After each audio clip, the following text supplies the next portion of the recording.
महाराजांना विचारलं, महाराज आजच्या कलियुगामध्ये विश्वास ठेवावा, समर्पण भावाने ज्याला शरण जावं असं कोण आहे? महाराज ठामपणे उत्तर देतात, माझा विश्वास संतांवर आहे. इंग्रजीमध्ये ट्रस्ट आणि बिलीव असे दोन शब्द आहेत. बघायला गेलं तर वेगळ्या दोन अर्थ आहेत. भगवंतावर आम्ही, संतांवरती आम्ही ट्रस्ट या अर्थाने विश्वास ठेवायचा आहे बरं का, नुसता तेवढ्या पुरता नाही. मी दृष्टांत देत असते बऱ्याचदा. डोंबऱ्याचा खेळ आपण सगळ्यांनी पाहिलाय. आता नाही दिसत, सोडून द्या, आता सांता दिसेल पटकन 25 डिसेंबरला, आहे की नाही? म्हणजे मला कधी कधी खरंच इतकं वाईट वाटतं की आपण किती दुसऱ्यांचं उच्चिष्ट खातो. हे फारच बरं झालं बोललेलं. खरकट खातो म्हटलं की अजून जास्त पटेल. किती पाश्चिमात्यांचं अंधानुकरण करतो आम्ही. वासुदेव आम्हाला आठवत नाही, गोंधळी आम्हाला आठवत नाही, कोल्हाटी आम्हाला आठवत नाही. आजच्या नवीन पिढीने वासुदेव बघायचा तो फक्त फॅन्सी ड्रेस कॉम्पिटिशन मध्ये. ते खरे आमचे संत आहेत बरं, सांता फिंता काही नाही आपलं. बरं, मुलं लाल टोप्या घालतात इथपर्यंत ठीक आहे, आई वडील सुद्धा लाल टोप्या घालून फिरायला लागले तर मोहऱ्यांनी दृष्ट काढावी त्यांच्या बुद्धिमत्तेची सगळ्यांचीच. मला क्षमा करा, आपल्या हृदयाला लागेल असं बोलायचा हेतू नाहीये, पण थोडंसं आपण जागं होण्याची फार गरज आहे की ज्या संतांनी देहाचं रान केलं, तळमळ इतकी तळमळ बुडते हे जन न देखवे डोळा. घटिका गेली, पळे गेली, तास वाजे झणाना, आयुष्याचा नाश होतो रामकार्य म्हणाना. म्हणून समाज स्वास्थ्याचं संजीवन कुठं मिळतंय का म्हणून अंतर्बाह्य करचळणारे हे संत घरदार सोडून द्यावं, रानावनात फिरावं. वास्तविक तुकोबराय सुद्धा म्हणतात, आम्ही इथले नाही, आम्ही वैकुंठवासी आलो ह्याची कारणासी. बोल रे रोसी साच भावे वर्ताया. आम्ही वैकुंठवासी आलो ह्याची कारणासी. बोलिले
वैकुंठीचे वासी आलो याची कारणासी.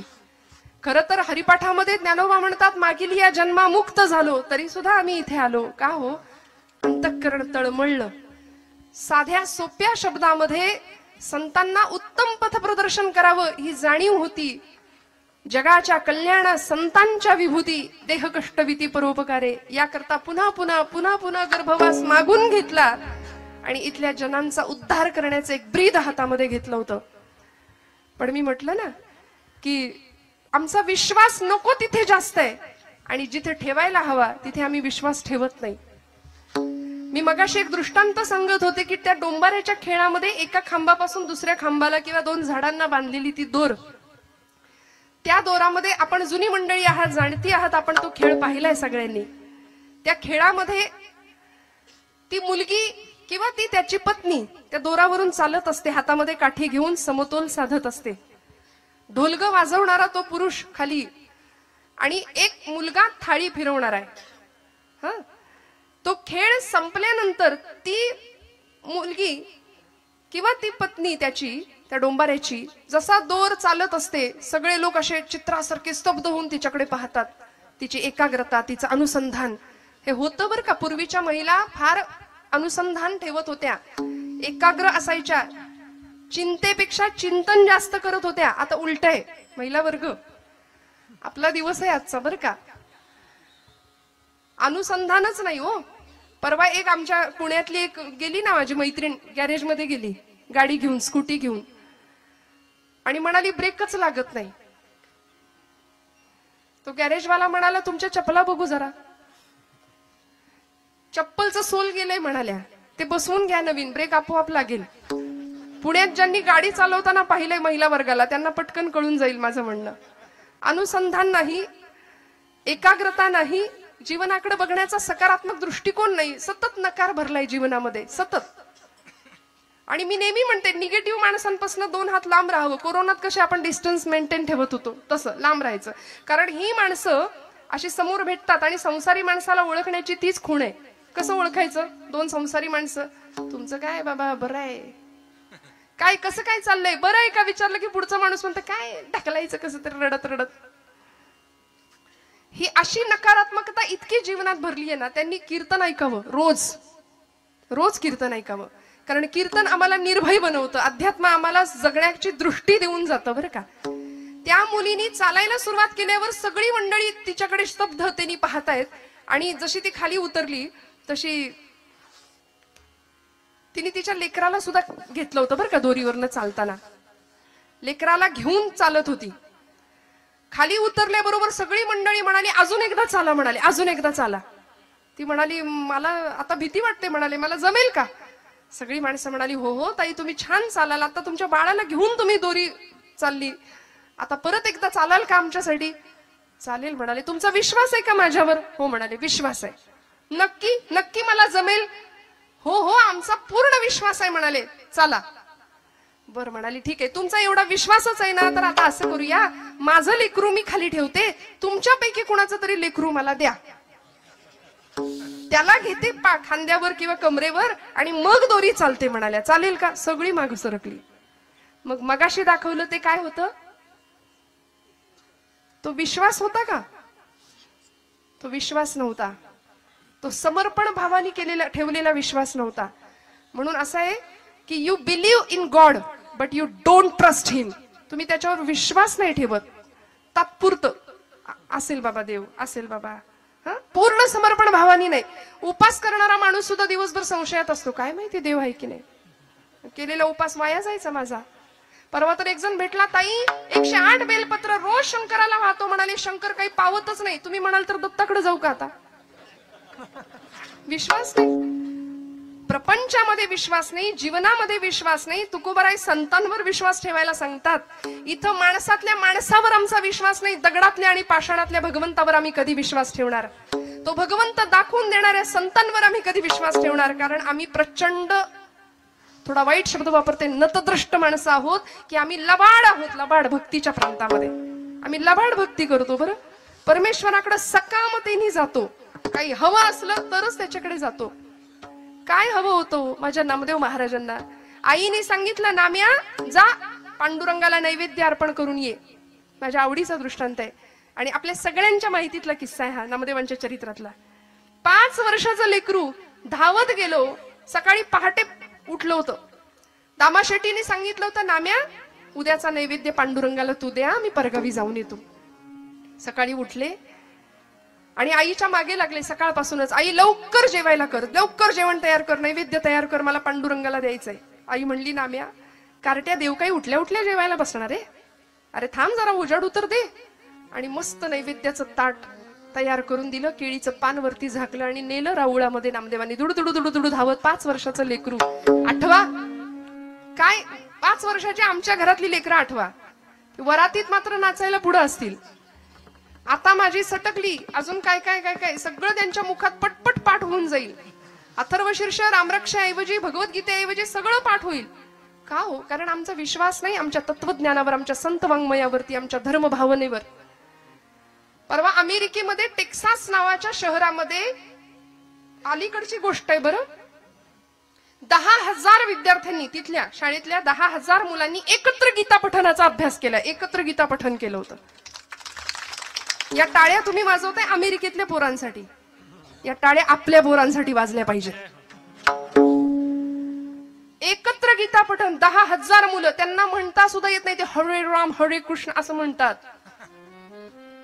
आणि आमची मुलं, आम्हाला का नाही वाटत संध्याकाळ झाली की दिवे लागणीला बसलीच पाहिजेत कार्टी देवापुढे, आईने जवळ घेऊन बसलंच पाहिजे, पाठे पर्वचे शिकवलेच पाहिजे. नाही काही आलं, हरिमुखे म्हणा हरिमुखे म्हणा, पुण्याची गणना कोण करी. सोपं, किती सोपं सांगितलंय हो.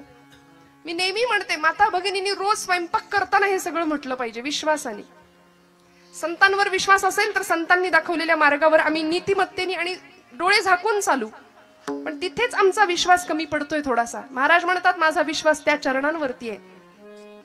आमचा विश्वास नाही म्हणून जेवताना आदळापट फार तर भांड्यांची होईल, पण भोजन बनवताना, भाकरी थापताना, पोळी करताना, कणिक मळताना जर आम्ही म्हणू ना, देवाची द्वारी उभा क्षण भरी, तेणे मुक्तीचारी साधी येल्या, मस्त गोळे बनवायचे, पिठात बुडवायचा, किंवा भाकरी थापताना लाटायला घ्यायची चपाती, हरिमुखे म्हणा हरिमुखे म्हणा, पुण्याची गणना टाकायची तव्यावर, असोनी संसारी जिव्हे वेगू फुगली बघा, वेदशास्त्र उभारी बाह्या सदा, ज्ञानदेव म्हणे व्यासाची खुणा. असं करता करता हरिपाठाच्या संस्कारातनं तयार झालेली पोळी जर आमच्या लेकरांनी खाल्ली तर का नाही घराघरात ज्ञानोबांचा संस्कार निर्माण होणार. मला सांगा तुम्ही. 5 वर्षाच्या नामदेवानी गुणाई मातेला सांगावं, आई दे ग ताट. धावत गेले दुडू दुडू आणि पांडुरंगासमोर उभे राहिले, राऊळामध्ये आले, मंडल केलं, ताट ठेवलं, पाणी फिरवलं आणि म्हणले करा सुरुवात.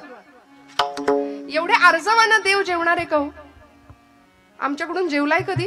इथे पाठवू देत. देव जेवलाय का आपल्याकडून कधी? बर, देव जेवताना कधी आपल्या डोळ्यात पाणी येतं का? बोला, खरं सांगा महिला वर्ग. आपलं लेकरू जर जेवलं नाही एखाद दिवशी तर मात्र दिवसभर बाई गो काय खाल्लंच नाही लेकरांनी, काय खाल्लंच नाही आज. प्रपंचासाठी आम्ही रडू, देवासाठी आम्ही नाही रडणार. नामदेव महाराज रडले देव जेवत नव्हता म्हणून. देवा करा सुरुवात, कितीतरी वाट बघितली. देवा जेव रे बाबा जेव. अरे आज मी आलोय, रोज माझे बाबा येतात म्हणून काही चवण्या ढवण्या लावलेस की काय? म्हणलं जेव बाबा, बऱ्या बोलानी जेव. तरी जेव, देव जेवे ना. एक क्षण आला, आता जर जेवला नाहीस ना चुलीतलं लाकूडाने म्हणला. आणि आई आपल्याला घरी जे करते ना ते सगळं तिथं चाललं होतं. जळक्या लाकडानं मारीन म्हणाले तुला. तरीही देव हाले ना, बोले ना, जेवे ना. आणि एका क्षणाला नामदेव महाराज सांगतात, पांडुरंगा बाबा येतील, मला विचारतील, नाम्या देव जेवला नाही करे. मग त्यांच्या हातून मार खाण्यापेक्षा तुझ्या इथं पायरीवर डोकं आपटून जीव देतो म्हणाले. आणि म्हणून धावले नामदेव महाराज. पायरीवर डोकं आपटणार, थडकन डोक्याला लागलं नाही. गाभाऱ्यातनं आवाज आला, डोक्याखाली मऊसर हात लागावा की काय. आणि गाभाऱ्यातनं आवाज यावा, नाम्या नाम्या, अरे दगडाचा देव कधी जेवतो का रे? मूर्ती जेवी नैवत हातीचा, मूर्ती जेवी मूर्ती नैवत हातीचा, मूर्ती जेवी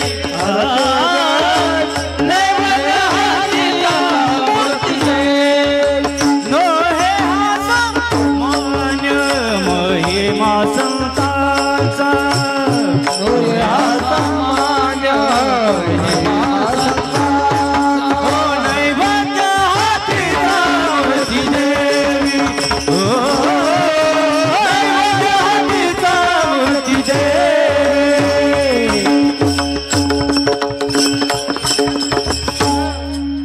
नामदेवांच्या हातून भगवंतांनी जेवण करावं. नैवेद्य हातीचा मूर्ती जेवी. पांडुरंग परमात्मा सांगतायत, नाम्या अरे दगडाचा देव कधी जेवतो का रे? नामदेव महाराज म्हणले, पांडुरंगा दगडाचा देव कधी बोलतो का रे? बोललास? चाटून पुसून स्वच्छ करायला लावलं भगवंताला. सगळं ताट स्वच्छ केलं भगवंतांनी. आणि मग रिकामं ताट घेऊन नामदेव महाराज घरी येतात. तेव्हा गुणाई माता म्हणते, कार्ट्या एवढा धीर धरवलं नाही तुला? सगळं संपवलं ना राऊळात? नाही ग आई, ज्याच्यासाठी होतं त्यानं संपवलंय. नाम्या खरं सांग, कोणी संपवलं? आई कोणी बघितलं? खोटं बोलू नको नाम्या. खोटं कधीपासून बोलायला लागला? आई अगं खोटं कसं बोलायचं हेच माहिती नाही म्हणाल. आताच्या पोरांना नाही सांगावं लागत. खोटं कसं बोलायचं हेच माहिती नाही. आई अगं या डोळ्यांनी पाहिलंय, या डोळ्यांनी मी ग पाहिला, देव जेवला ग देव जेवला, देव जेवला ग देव जेवला, देव जेवला ग देव जेवला. आई देव जेवला ग. का हो? हा भक्तीतला अधिकार आणि अलौकिक अशी सिद्धी वयाच्या 5व्या वर्षी प्राप्त व्हावी आणि मग मात्र पांडुरंगाने असीम कृपा करावी. विठुरायाचे प्रेम भंडारी झालेले नामदेव महाराज इतक्या प्रेमाने भगवंताला आळवायचे, इतका अधिकार होता. म्हणून अशा संतांच्या चरणावरती आम्हाला विश्वास ठेवता आला पाहिजे. इथे आम्ही बुद्धीचे फाटे फोडायचे नाहीत. तुकोबरायांचं वैकुंठ गमन सुद्धा लोकांनी चर्चेत आणलं. ज्ञानोबा एक होते की 4 होते हे सुद्धा लोकांनी याच्यावर सुद्धा चर्चा केली. याहून पुढे गोपाल कृष्णांच्या बाबतीत सुद्धा म्हणाले, कृष्ण म्हणाले एवढ्या वर्षाचं आयुष्य भगवंतांचं कसं असेल. वसुदेव सुतं देवम हा एक कृष्ण असला पाहिजे. कंस चाणूर मर्दनम हा एक म्हणाले भगवान गोपाल कृष्ण. दुसराच देवकी परमानंदम आणि मग कृष्णम वंदे जगद्गुरुम. तिकडं अर्जुनाला गीता सांगणारा कुरुक्षेत्रावर तो 4थाच. नको तिथे आम्ही बुद्धी फार मध्ये मध्ये आणतो, संशय व्यक्त करतो, विश्वास कमी पडतो. मला सांगा, महिला वर्ग आपण सगळे एसटीत बसताना प्रवास करताना इकडे एसटीने प्रवास करतो ना आपण सगळे? हो म्हणा. जागे आहेत ना सगळे आपण? विठ्ठल विठ्ठल विठ्ठल.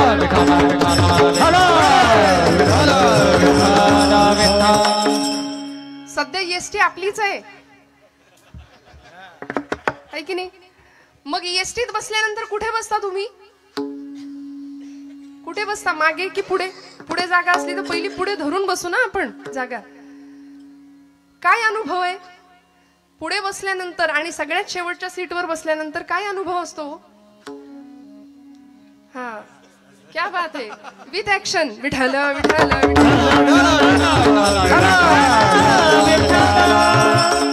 हे सगळं पाहिजे श्रोत्यांना. खरं सांगू का, 7 ते 9 म्हणजे 7 ते 9 किंवा 7 ते 10 ही वेळ आमची झी मराठीची आहे की नाही महिला वर्ग? पटलं तर काय ते बघा, आई कुठे काय करते, प्रेमाची गोष्ट, या सगळं आम्ही त्याग करून आम्ही इथे बसतोय. मग बॅकग्राऊंड हे ते सगळं कीर्तनात रंग असला पाहिजे. असो, मला सांगायचं एवढं की आपण एसटी मध्ये जर पुढे बसलो तर धक्के दणके जरा कमी आहेत, मागे बसलो तर तुलनेने जास्त आहेत. मग एसटीच्या ड्रायव्हर पासून आपण जेवढे जवळ तेवढे धक्के दणके कमी, आणि त्याच्यापासून जितकं लांब तेवढी सगळी आदळआपट आहे. प्रपंचामध्ये जीवन जगत असताना जगाचा चालक म्हणतो आपण त्याला, अनंत कोटी ब्रह्मांड नायक. तो ड्रायव्हर आहे, स्टेअरिंग त्याच्या हातात आहे. त्यामुळे त्याच्यापासून आपण जितके जवळ तेवढी आदळआपट कमी राहील, लक्षात ठेवा. आणि त्याच्यापासून आपण जितके लांब तेवढी सगळी आदळआपटच आहे, मग धक्के आणि दणकेच आहे. मग तक्रार नाही करायची. त्यामुळे देह प्रारब्धावर, वाणी प्रभूच्या नामामध्ये, मन भगवंताच्या नामामध्ये व्हावं, सद्गुरु चरणांवरती मन व्हावं आणि तक्रार न करता पूर्ण विश्वासाने समर्पण भावानी भक्तीच्या प्रांतामध्ये प्रवेश करावा. की जो तुकोबांनी केला, संतांची पायी हा माझा विश्वास. किती विश्वास आहे. एखादा डॉक्टर आम्हाला प्रिस्क्रिप्शन लिहून देतो, आम्ही जरा कुठं काही दुखणं खुपणं आलं की डॉक्टर नावाचा देव आम्हाला आठवतो. त्यावेळी धावत जातो आम्ही. 4-5 दिवसाचा जो काही कोर्स असेल तो आम्ही घेऊन येतो. ते मेडिकल मधनं गोळ्या, औषधांच्या बाटल्या, गोळ्या आणतो आणि ते सगळं आणून देवापुढे ठेवतो. त्याच्यावर रोज हळदी कुंकू वाहतो. खरं आहे का हे? बरोबर नाही ना? असं करत आम्ही ते औषधं घेतो प्रामाणिकपणे, श्रद्धेने, विश्वासाने. का? एक भावना असते की गुण येणार आहे. मग डॉक्टरच्या प्रिस्क्रिप्शनवर एवढा विश्वास आहे तर संतांचं वाङ्मय का गुंडाळून ठेवायचं? तो ब्रह्मरस आहे. ते औषध असं तसं नाहीये. ब्रह्मरस घेई काढा म्हटलंय. भवरोग नष्ट होईल, सगळ्या पीडा नष्ट होतील, असं ते दुर्लभातलं दुर्लभ औषध संतांनी दिलंय. ज्ञानोबांना भेटायचं असेल, जवळून पाहायचं असेल तर ज्ञानेश्वरी उघडूया, तुकोबांची गाथा उघडूया. ते सगळं मात्र आम्ही गुंडाळून ठेवून दिले. रोज न चुकता हळदी कुंकू मात्र वाहतो. अशी अवस्था आहे. का? विश्वास कमी पडतो. एखाद्याने विषाची बाटली अशी समोर आणून ठेवली आणि म्हणलं हे विष आहे बरं, हे जर प्यायलं तर माणूस मरतो, असं जर समोरचा माणूस म्हणाला तर आपण म्हणतो का बघू बरं 2 थेंब? मला कुठं माहितीये, मी पिऊन बघतो. नाही ना, आम्ही विश्वास ठेवतो. याही पुढे जाऊन सांगते, एखादा अंतराळवीर अंतराळात जातो. आता आपली चांद्रयान मोहीम, आदित्य एल, एवढा सगळा भारताने ललाम भूत विश्व गुरुपदावर विराजमान झालेला आमचा भारत देश. अंतराळवीर गेले चंद्रावरती, सांगितलं अमुक ठिकाणी अमुक आहे, तमुक ठिकाणी तमुक आहे, खड्डे आहेत, पाणी आहे. आम्ही विश्वास ठेवला. आम्ही कुठं म्हणालो, आम्ही कुठं गेलोय चंद्रावर, विश्वास ठेवला. मग एखाद्या शास्त्रज्ञावर आम्ही विश्वास ठेवतो, एखाद्या अंतराळवीरावर आम्ही विश्वास ठेवतो, एखाद्या डॉक्टरवर आम्ही विश्वास ठेवतो. एवढंच काय, विषावर सुद्धा औषध विश्वास ठेवतो. तर अमृतासारखं संजीवन तुम्हाला मला देणाऱ्या संतांवर आम्ही विश्वास का नाही ठेवत?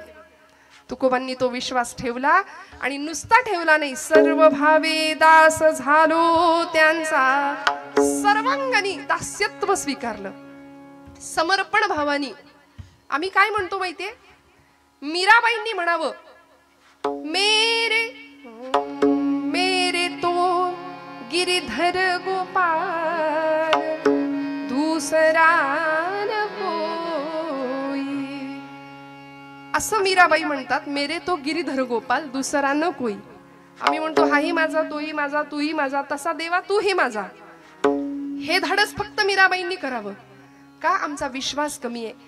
दास्यत्व पत्करावं. दास ही अवस्था आहे, दास ही पदवी नाही. सर्व भावे दास झालो त्यांचा. ज्ञानेंद्रिय, कर्मेंद्रिय, मन आणि बुद्धी सगळं समर्पण करावं, संतांच्या पायावरती व्हावं. तुमच्या माझ्या जीवनाचं कल्याण होणार हे निश्चित आहे. का मी विश्वास ठेवला संतांवर? तुकोबाराय सांगतात अभंगाच्या दुसऱ्या चरणात, तेची माझे हित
माझे हित करीती सकळ जेणे हा गोपाळ कृपा करी. भगवंतांनी परिपूर्ण आमच्यावर कृपा करावी, जीवन उद्धरून जावं, कृतार्थ अवस्थेला पोहोचावं. याकरता तुमचं माझं हित कशात आहे हे आम्हाला कळावं आणि ते हित करण्याचं सामर्थ्य फक्त आणि फक्त संतांच्या मध्ये. म्हणून बघा, फार तुकोबाराय सुद्धा म्हणाले, नको नको देवा तार्किकांचा संग, तरकट माणसाच्या संगतीत मला ठेवू नको. ऐसी यांचा संग, ऐसी यांचा संग, ऐसी यांचा संग, हे नारायणा. ऐसी यांचा संग, ऐसी यांचा संग, ऐसी यांचा संग, हे नारायणा. ऐसी यांचा संग, ऐसी यांचा संग, ऐसी यांचा संग, हे नारायण. ओ नामा वचन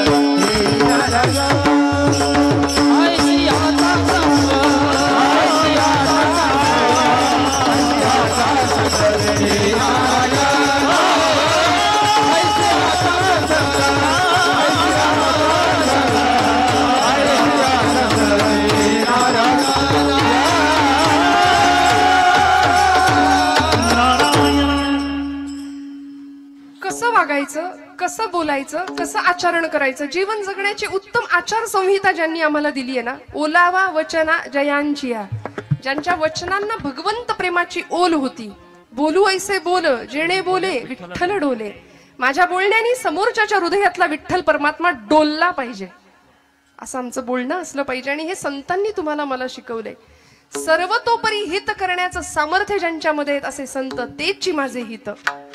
चकार वापरला, जो चकार निश्चय दर्शवतो भाषेतला, त्यामुळे ते नाही, तेची माझे हित करीती सकळ. त्यांच्याशिवाय दुसरं कुणीच माझं कल्याण करू शकत नाही.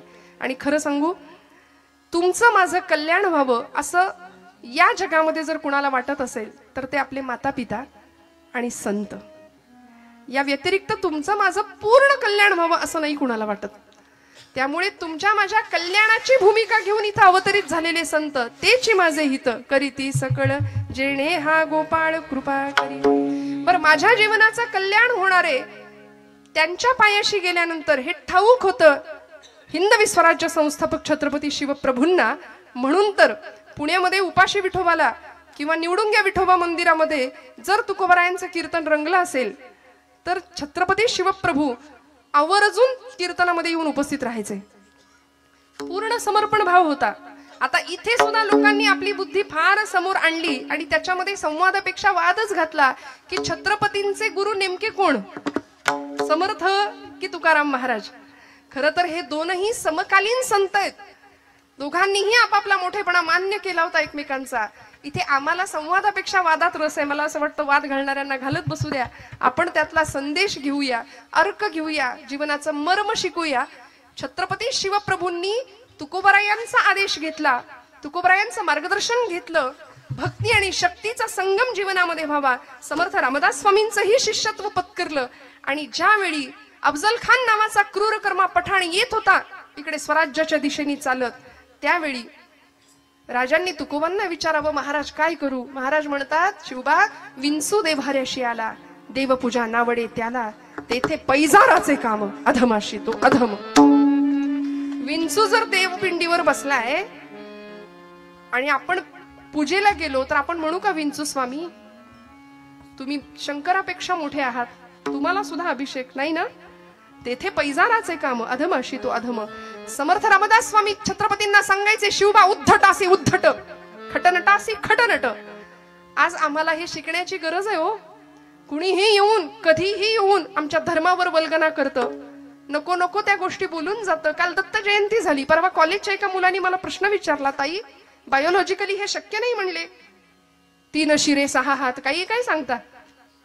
शरीरशास्त्राच्या दृष्टीने 3 मुख असलेला असं कुठे असतं का म्हणाले, काही सांगता? मग तिथे आम्हाला त्यांच्या प्रश्नाला उत्तर देता आली पाहिजे तो, की नाथांनी सांगितलंय त्रिगुणात्मक त्रयमूर्ती दत्त हा जाणा. पहा म्हटलेत का? पाहायला गेला तर कदाचित दिसणार नाही, पण जाणा हा शब्द नाथ माऊली त्याकरताच वापरतात की तो आम्हाला जाणून घ्यायचंय. त्रिगुणांचं प्रतीक असलेला सत्वरजतम अशी ती देवता आहे दत्त प्रभू. मग संत नाथ बाबा आम्हाला त्यांच्याकडे अशी आळवणी करायला सांगतात, किती प्रेमाने जाऊया.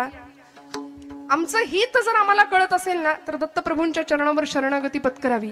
कारण त्यांच्या त्या संप्रदायामध्ये सुद्धा आपल्या सगळ्यांना माहिती आहे दत्तप्रभूंचं अधिष्ठान समोर आहे. म्हणून मुद्दाम सांगते, आपण बऱ्याचदा असं म्हणतो, स्वामी म्हणतात भिवू नको मी तुझ्या पाठीशी, मग मी काही केलं तरी चालतंय का? स्वामी म्हणतात चोरांनी सुद्धा म्हणावं मी चोरी केली तरी चालेल, व्यसन करणाऱ्यांनी म्हणावं आम्ही व्यसन केली तरी चालतील का? भिवू नकोस, मी तुझ्या पाठीशी. अहो हे असं नाहीये. अध्यात्म आम्हाला निर्भय बनवतं खरं, पण ती निर्भयता सत्कर्मातनं आलेली असू दे. उपासनेला दृढ चालवावे, भूदेव संतासी सदा लवावे, सत्कर्म योगे वय घालवावे म्हटलंय. असं सत्कर्म व्हावं की शरणागत भावानी, सर्व समर्पण भावानी दास्यत्व तिथे न्यावं.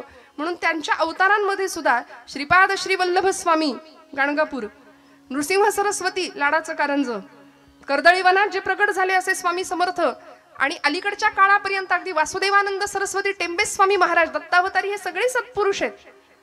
या सगळ्यांनी संतांच्या पायावर विश्वास ठेवला ना की हिताची संकल्पना आमची क्लिअर होऊन जाते. नक्की कशात हित आहे? जावं सहकुटुंब सहपरिवार, दास आम्ही हे घरदार, सहकुटुंब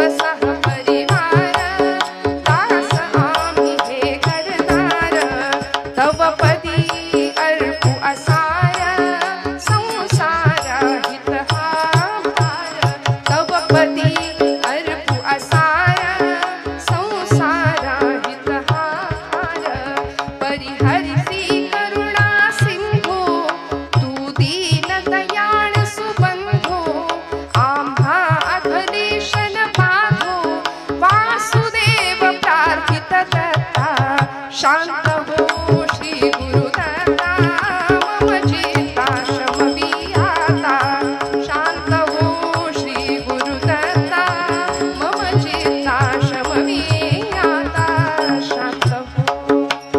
काय करुणा त्रिपदी भागावी. इतक्या करुणेने जर भगवंताच्या जवळ आम्ही गेलो ना, संत आम्हाला ही करुणा देतात जीवनाकडे बघण्याची. भगवंताकडे आर्ततेने कशी प्रार्थना करायची ते शिकवतात. सध्या अहिताच्या मागे आम्ही लागलोय बरं. मुळात संभ्रमात आहोत, गोंधळलेल्या स्थितीत आहोत की आमचं हित कशात आहे नेमकं तेच कळेना. म्हणून म्हटलं ना, आता उद्या सुद्धा आज 28 तारीख 29 30 राहिलं, 2च दिवस राहिले. फार मोठा सण येणार आहे आमचा, जागतिक भारतातला खूप मोठा सण. कुठला हो? विठ्ठल विठ्ठल विठ्ठल.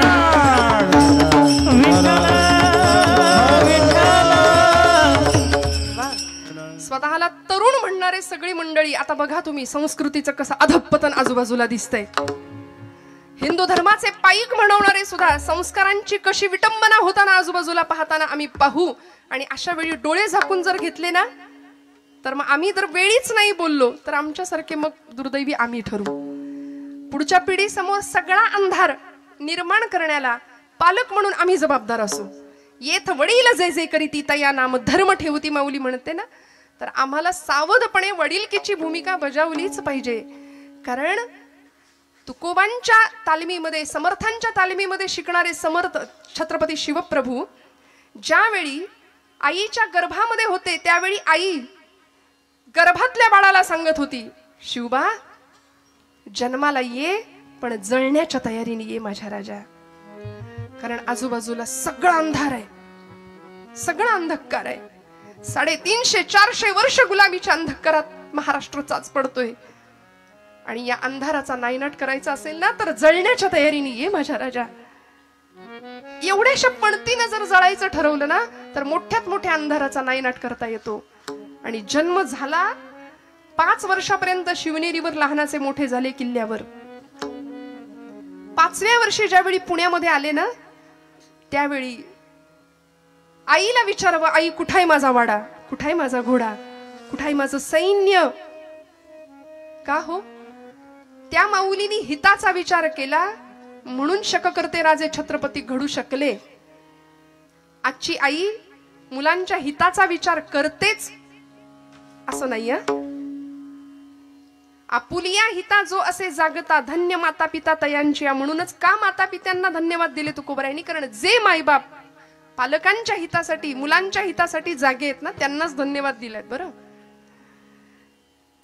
5व्या वर्षाच्या छत्रपतींनी आऊसाहेबांना विचारावं, आऊसाहेब कुठाय माझा घोडा, कुठाय माझा वाडा, कुठाय माझं सैन्य. कारण राखेचे डोंगर साठले होते हो सगळीकडं. माणसं परागंदा होऊन देशोधडीला लागली होती. 3 अवस्था, 3 गोष्टी अशा होत्या पुण्याच्या भूमीमध्ये की चपलांचं तोरण लावलं होतं पुण्याच्या भूमीला. एक पहार ठोकली होती आणि त्या पहारेवर मानवाची कवटी अडकवली होती. आमच्याच माणसांनी, मुरार जगदेव त्याचं नाव. माणसं देशोधडीला गेली होती. आमच्याच आया बहिणींची आबरू डोळ्या देखत लुटताना बघण्यापलीकडे दुसरा इलाज उरला नव्हता. अशी भीषण अवस्था महाराष्ट्राच्या भूमीमध्ये होती. बरं, कुठलीच सुरक्षितता नाही. वेदशाळेतला वेद, देवळातला देव, स्त्रीचं शील, तरुणांचा पराक्रम, वृद्धांचं जीवन, सगळं सुरक्षित राहावं याकरता स्वराज्याचा घाट होता. हे सगळं एका तरुणाने केलं.